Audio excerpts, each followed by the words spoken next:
সম্রাট মেয়ে পাচার করে জানতে পেরে চমকে গেল কোজাগরি। সম্পূর্ণ জানতে ভিডিওটিতে একটি লাইক করে দেখতে থাকো। গল্পের শুরুতেই দেখা যায় সবাই মিলে যখন অনেক আনন্দ করছে তখন এক সাইডে বিধানবাবু আর তার স্ত্রী মানে তুলির মা মন খারাপ করে দাঁড়িয়ে আছে। বিধানবাবু বলে, কি হয়েছে বলো তো, এত মন খারাপ করছো কেন? তখনই আসমানের মা বলে, মন না খারাপ করে উপায় আছে?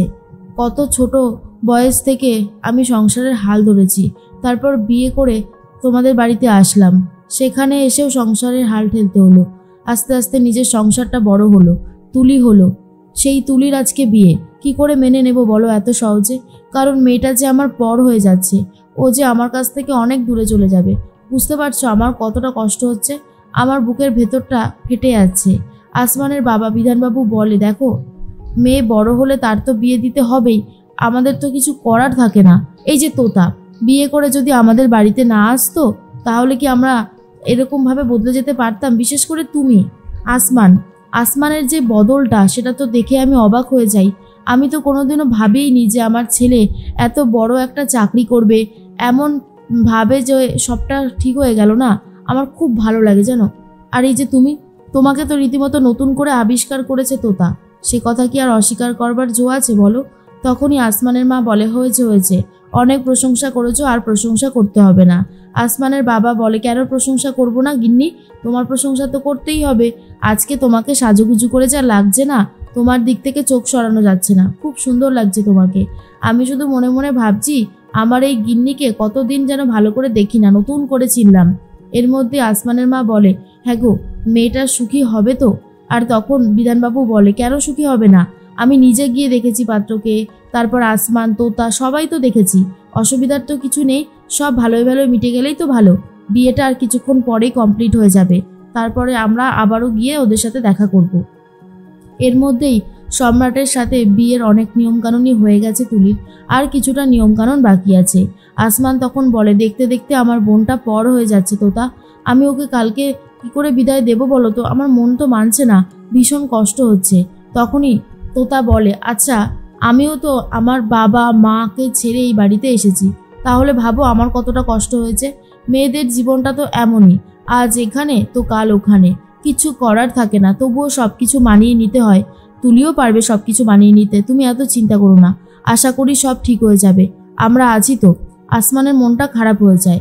এদিকে কোজাগরি মনে মনে ভাবে, যাক মেয়েটার বিয়ে হয়ে যাচ্ছে, সুখী হলেই ভালো। মেয়ে মানুষের জীবন যদি সুখী না হয় তাহলে অনেক বেশি খারাপ লাগে। তুলি তো অনেক ছোট, নতুন করে সংসার শুরু করছে, একটা নতুন জীবনে পা দিয়েছে বলতে গেলে। ও যেন অনেক ভালো থাকে ভগবান, তুমি দেখো। তার মধ্যেই দেখা যায় আসমানের মায়ের চোখের থেকে অলরেডি জল পড়তে থাকে। বিধানবাবু বলে, ব্যাস এখনই শুরু হয়ে গেল কান্নাকাটি?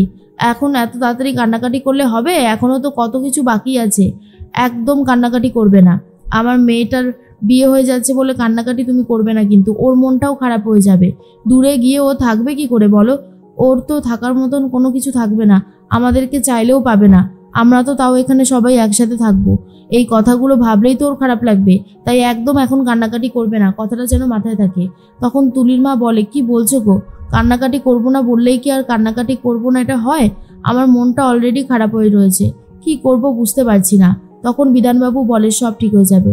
এর মধ্যেই তুলির বন্ধুরা বলে, হ্যাঁ রে তুলি, এবার তো সিঁদুরদান, আর সিঁদুরদান হয়ে যাওয়া মানেই বিয়ে কমপ্লিট হয়ে যাওয়া, কেমন লাগছে বল? তুলি তখন বলে, খুব নার্ভাস লাগছে, কিন্তু বিয়েতে স্টেডি হয়ে থাকতেই হবে। তোদের যখন সময় আসবে তোরাও বুঝতে পারবি যে কতটা কষ্ট হয়। বুকের মধ্যে কেমন যেন একটা ঝড় ওঠে, যেই ঝড়টার কথা কাউকে বলা যায় না। এদিকে সম্রাট খুব হাসি খুশি রয়েছে আর বলে, সত্যি কথা বলতে গেলে আজকে কিন্তু আমার বেশ আনন্দ হচ্ছে। এত লোকজন সবাই আমাদের দিকে তাকিয়ে রয়েছে, আমাদেরকে আশীর্বাদ করছে। তুলি তখন বলে, বিয়ে মানেই তো এটা, সবার আশীর্বাদ নিয়ে নতুন জীবন শুরু করা। তার মধ্যেই দেখা যায় আসমান মনে মনে ভাবতে থাকে কি করে বোনকে বিদায় দেবে। এতটা দূরে বোন চলে যাচ্ছে, মন অলরেডি খারাপ। অন্যদিকে সম্রাটের এক বন্ধুর ফোন এসেছে, সে একটু দূরে গিয়ে দাঁড়িয়ে দাঁড়িয়ে কথা বলতে থাকে। আর তখনই চলে গেছে কোজাগরির একটু সন্দেহ হয় যে এতটা দূরে এসে কেন কথা বলছে, তাই হালকা করে পাশ থেকে দাঁড়িয়ে শুনতে থাকে। তখন সম্রাটের সেই বন্ধু বলে, হ্যাঁ বিয়ে তো প্রায় হয়েই গেছে, আর একটুখানি বাকি আছে। এদিকে তুলিকে সিঁদুর পরিয়ে বিয়ে কমপ্লিট করে সম্রাট, আর সবাই তখন উলু উলু দিতে থাকে আর বলে, যাক শুভ কাজ সম্পন্ন হলো। এর মধ্যেই সম্রাটের সেই বন্ধুটা বলে, ওই তো বিয়ে হয়ে গেছে আর কালকেই আমরা আসছি, ফ্লাইটে তুলে দিয়ে তারপর কিন্তু আমরা পগারপাড় হয়ে যাব। আমাদের টাকাটা কিন্তু আমাদেরকে বুঝিয়ে দেবেন। আর সাথে আরও 4টে মেয়ে যাচ্ছে, অসুবিধার কিছু নেই। আর হ্যাঁ, আগে ওদের থেকে ফোনগুলো কেড়ে নেবেন। ফোনগুলো থাকলেই যত বেশি বিরক্ত টাইপের লাগে। আর এখন তো ইদানিং যেভাবে পুলিশ টুলিশ জেনে যাচ্ছে, চারিদিকে কড়া নিরাপত্তা, এই মেয়ে পাঠাতে খুব সমস্যা হচ্ছে। তাই বলছি যা করবেন একটু বুঝে শুনে করবেন, বুঝলেন তো? আর এটা কথাগুলো শোনার পরেই কোজাগরির চোখ বড় বড় হয়ে গেছে। কোজাগরি বুঝতে পারে তুলিকে টার্গেট করেছে ওরাই তো সম্রাটের বন্ধু। তাহলে কি সম্রাটও এই কাজের মধ্যেই জড়িয়ে আছে? না না, ভালো করে শুনি তো কি বলছে। এরপরে সেই বন্ধুটা বলে, দেখুন, আপনাদের জিনিস আমরা আপনাদের হাতেই তুলে দেব, কিন্তু একটু ঘুর প্রসেসে। আজকাল দিনের সিকিউরিটিটা বড্ড বেশি কড়া। কিছু করতে গেলেই না মানুষ আগে সন্দেহ বেশি করতে থাকে। আর তারপরে পুলিশ প্রশাসন তো আছেই, ফ্লাইটে কড়া চেকিং হবে, বুঝতেই পারছেন। তাই ভালো করে সবটা ছক কষে একেবারে করেছি, কোনো রকমের গন্ডগোল হওয়ার চান্সই নেই। আপনারা শুধু সবটা একটু বুঝে নেবেন, ব্যাস, তাহলেই হবে। আমি এই মেয়েটা আরও 3টে মেয়ে আছে, পাঠিয়ে দেব। ফোনগুলো কিন্তু বারবার বলছি আগে কেড়ে নেবেন। আর আমি আর সম্রাট কিন্তু যাচ্ছি না, এবারে শুধু ওরাই যাবে। আমরা পরের ফ্লাইটে আসার নাম করে কেটে পড়বো। এসব শোনার পর কোজাগরির শরীরটা খারাপ লাগতে শুরু করে। কি করবে কিছুই বুঝে উঠতে পারছে না।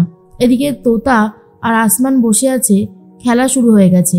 বড় বউকে নিয়ে অনেক রকমের খেলা থাকে, কিছু প্রসেস যেগুলো শুরু হয়েছে।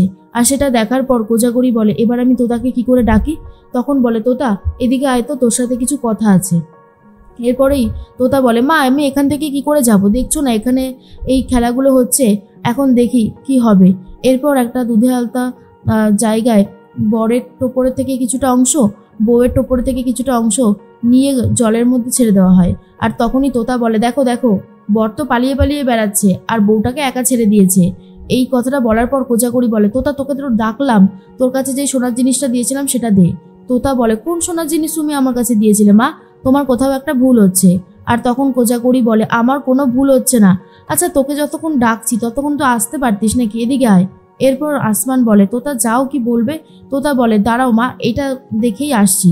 কোজাগরির তো আর অপেক্ষা সইছে না, আর বলে, 10টা মিনিটও আমার কাছে সময় নেই, শিগগিরই আয়, তোর সাথে কথাগুলো না বললেই নয়।